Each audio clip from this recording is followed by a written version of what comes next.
இன்னைக்கு தீபாவளி ஸ்நாக்ஸ் ஒன்று பண்ண போகிறோம். அதுக்கு பேர் என்னது? பாக்கர்வாடி. பக்கர்வாடி. எங்களுக்கு பாடஸ்வாடி தான் தெரியும். பாக்கர்வாடினா என்னது? இது ஒரு மகாராஷ்டிரியன் ஸ்நாக். இனிப்பு புளிப்பு கொஞ்சம் லைட் காரத்தோட நம்ம டைமண்ட் பிஸ்கெட் பண்ணுவோம்ல, அதுலயே கொஞ்சம் ஃபில்லிங் வச்சு பண்ணா டிஸ்க் மாதிரி குட்டி குட்டியா பண்ணா அது வந்து பாக்கர்வாடி. அப்படியா? ஸ்டஃப் பண்ண மாதிரி இருக்குமா? ஆமா, ஸ்டஃப் பண்ணோம். இந்த பவுடர் எல்லாம். ஓகே. சோ என்னென்ன இதுக்கு இன்கிரிடியன்ட்ஸ்? இன்கிரிடியன்ட்ஸ் வந்து தனியா 2 ஸ்பூன், ஆம்ச்சூர் பவுடர், அதுக்கு அப்புறம் தேங்காய் ட்ரை கோகனட், அதுக்கு அப்புறம் ஒரு கட்டி வெல்லம், உப்பு, மஞ்சள் பொடி, பெருங்காயம், கசகசா, மிளகா பொடி, ஜீரகம், சோம்பு, சர்க்கரை. சர்க்கரை வெல்லம் இருக்கு. ஆமா. ஓகே. ஆக்சுவலி வந்து இதுல வந்து ஒரிஜினல் இதுல வந்து புளி தண்ணியும் வெல்லமும் அந்த டாமரின் சட்னி வரும்ல, ஸ்வீட் சட்னி, அது போடுவா. பட் நம்ம வந்து இது கொஞ்சம் ட்ரையா வச்சு சாப்பிடுறதுனால இது ரெண்டும் ஆம்ச்சூர் பவுடரும் வெல்லமும் சப்ஸ்டியூட் பண்ணிக்கிறோம். ஓகே. ஸோ இது மாவு மைதா மாவு, அதுக்கப்புறம் கடலை மாவு. ஓகே. மைதா மாவு வந்து ஒரு ஃபுல் கப்பா 2 கப்பா? 1.5 கப்புப்பா. 1.5 கப்பு. 1/2 கப் வந்து கடலை மாவு. ஆமா. ஸோ இந்த மாவோட ஓமமும் கொஞ்சம் சேர்த்துக்கணும்ல? ஆமாப்பா, ஒரு 2 பிஞ்ச் ஓமம், ஒரு குட்டி கட்டி பெருங்காயம். ஓகே. இது மாவுல இந்த ஓமம் எதுக்கு சேர்க்குறோம்? என்னன்னா இந்த மைதா மாவு கடலை மாவுலாம் வயிற்று இதாகாதுல்ல, ஜீரணத்துக்காக. நார்த் இந்தியன்ஸ் எப்பயுமே அதிக ஓமமும் வெங்காயம் சேர்த்துப்பா. அது எல்லா டிஷ்லையுமே இருக்கும். அதுக்கப்புறம் எண்ணெய் கொஞ்சம் மாவுல வந்து பிசையும் போது விடுறதுக்கு தண்ணி, அப்புறம் பொரிக்கிறதுக்கு எண்ணெய். Okay, super. பார்க்கலாமா? பார்க்கலாம்ப்பா. மைதா மாவு, கடலை மாவு, ஓமம், உப்பு, பெருங்காயம், கொஞ்சம் எண்ணெய் விட்டுருக்கேன். இது நல்லா பிசைஞ்சிட்டு ஃபர்ஸ்ட் இதுல இந்த எண்ணெயில நல்லா பிசைஞ்சிட்டு ஜலம் விடப்படாது. ஃபர்ஸ்ட் நல்லா அந்த மிக்ஸ் பண்ணிக்கணும். கோலிலாம் மாவு பிசையும் போது கொஞ்சம் இதாக கிறிஸ்பியாக இருக்கிறதுக்காக பண்ணுவோம்ல, அதுக்காக இது நல்லா எண்ணெய் சுட பண்ணி விட்டுன்ட்டு, சூடாக விட்டாலும் சரி, இல்லை அப்படியே எண்ணெய் விட்டுனாலும் பரவாயில்ல. அப்படி பிடிக்கணும், விட்டா விடணும். அந்த மாதிரி இன்னும் வரும்போது வர இருக்கும் பண்ணிட்டு அப்புறம் ஜலம் விட்டு கெட்டியாக பிசைஞ்சிக்கணும். ஆமாம். அப்புறம் இது வந்து என்னன்னா, சரி இந்த மாவு பிசைஞ்சிட்டு தடவுறதுக்கு வந்து இம்லி சட்னி நான் அது பண்ணல, வேணான்னு பார்த்தேன். பிடிச்சிருக்குல்ல, இப்போ இதுல இருந்து கொஞ்சம் ஜலம் தெளிச்சு வச்சு பிசைஞ்சிக்கிறேன். வச்சு ஒரு 1/2 hour வச்சுட்டா நல்லது. மைதா மாவு இல்லையா, அதனால கொஞ்சம் மேலே எண்ணெய் தடவிட்டு அப்படியே மூடி வச்சேன். 10 நிமிஷம் இல்லை, 20 minutes ஆகட்டும். மூடி வச்சோம்னா 20 minutes. இதெல்லாம் கொஞ்சம் ஃப்ரை பண்ணி கொஞ்சம் லேசாக சுட பண்ணால் போகிறோம். சுட பண்ணிட்டு ஏன்னா வெல்லம் அதெல்லாம் கொஞ்சம் மெல்ட் ஆகிடும். சுட பண்ணிவிட்டு மிக்சியில் போட்டு நல்லா இது பண்ணி அரைச்சிக்கிறேன். அளவில் எக்ஸ்ட்ரா சொல்லிட்டேன்ல, ஏன்னா லேசாக சுட பண்ணிக்கிறேன். சுட பண்ணிட்டு மிக்சியில் போட்டு நல்லா பொடி பண்ணிவிட்டேன்.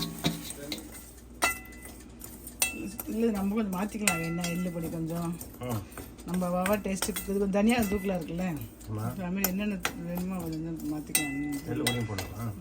வறுத்துன்றது பொடி பண்ணிட்டேன். பொடி அப்படியே இருக்கட்டும். கொஞ்சம் ஊறி இருக்கு, எடுத்துட்டு 20 minutes ஆயிடுச்சு. அப்படியே இதில் எடுத்துன்றேன். அப்படியே கொஞ்சம் மெல்லிசாக எடுத்துக்கணும். சொல்ல மிளகும் போடலாம். அந்த சில்லி பவுடர் வேண்டாம் அப்படின்னா மிளகு போட்டுக்கலாம். என்ன புளியோதரை பொடி இருக்குல்ல, நம்ம ஆற்றுல பண்ணி வச்சுருப்போம்ல, அந்த புளியோதரை பொடி மிக்ஸ் பண்ணி போட்டுக்கலாம். ஸோ என்ன பொடி என்ன ஆற்றுல இருக்கோ அந்த பொடி இந்த ஸ்பெஷலாக பண்ணணும்னு இல்லை, பண்ணிக்கலாம். இப்படி வந்து குஜராத்தி செஞ்சதுனால நல்லா ஹெல்த்தி தான் அது. இந்த ஓமம் இருக்குது, இதில் வந்து தனியா எல்லாம் இருக்கனால செம்ம ஹெல்த்தி தான் அது. இங்கே தான் என்ன பண்ணுறேன்னா, அந்த புளி சட்னி இருக்கு இல்லையா, அதை போடுறேன். தடவிட்டு அந்த பொடி போட ஒன்று வந்து ஒட்டிக்கணும் நான். ப்ளஸ் அந்த புளிப்பு வாசனை வந்து நல்லாயிருக்கும் அப்படின்றதுக்காக பண்ணுறேன். பட் நான் நினச்சி புளி போடுறதோட இந்த கொஞ்சம் எண்ணெய் ரெண்டாக ஒட்டிக்கும். ப்ளஸ் இதுலேயே இது இருக்குல்ல, போடுற ரொம்ப புளிப்பு இருந்தால் நல்லா இருக்காது, வேண்டாம் அப்படின்னு நான் போடலை. போட்டு என்ன பண்ணுறேன்னா, இந்த ஓரத்தை கட் பண்ணிக்கிறேன். இந்த ஒயிட்டாக இருக்கிற பார்ட்டை கட் பண்ணி எடுத்துடுறேன்.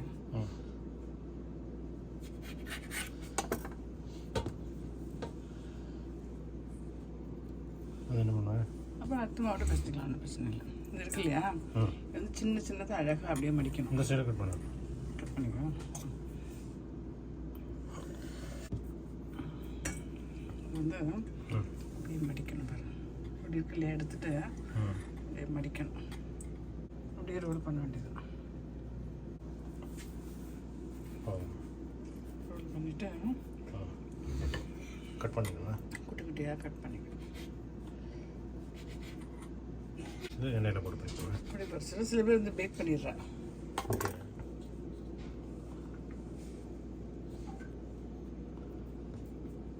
நம்ம கொத்தூள் பொடி பண்ணுறோம்ல, தனியா கடலைப்பருப்பு இது அந்த பொடி கூட உள்ளே வைக்கலாம்.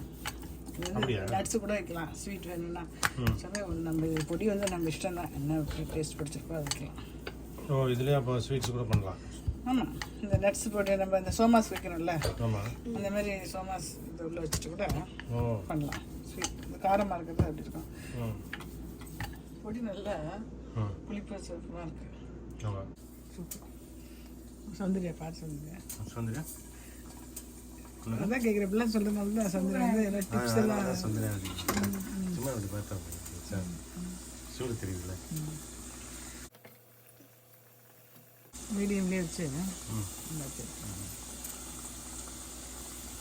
சும்மா நம்ம எப்பயுமே மைதா மாவில் துக்கடாக்கு இது கொஞ்சம் சேஞ்ச் டிஃப்ரெண்ட், கொஞ்சம் டிஃப்ரெண்டாக மசாலா துக்கடா. மசாலா துக்கடா நல்லா கரமாக வரும். நல்லா கிறிஸ்பியாகவும் இருக்கும். நான் எனக்கு காமிப்போம் சத்தம் தைக்கிறதா. அப்போ வெறும் பிளேட்டாக இருந்தால் நல்லா டம்முன்னு விழும். நல்லா கிறிஸ்பியாகவும் இருக்கும், சாப்பிட்றதுக்கு நல்லா இருக்கும். சாப்பிட்டு பாருங்க. அது நான் எடுத்து டேஸ்ட் பண்ணி பாரு, எப்படி இருக்குல்ல. ஃபுல்லாக சாப்பிட்றேன் அப்படியே. நல்லா இருக்கா? சூப்பராக இருக்கு. நல்லா இருக்கா? Okay. Awesome. Good. As always. இது எடுத்தேன் காமிக்கிறேன். ஓகே.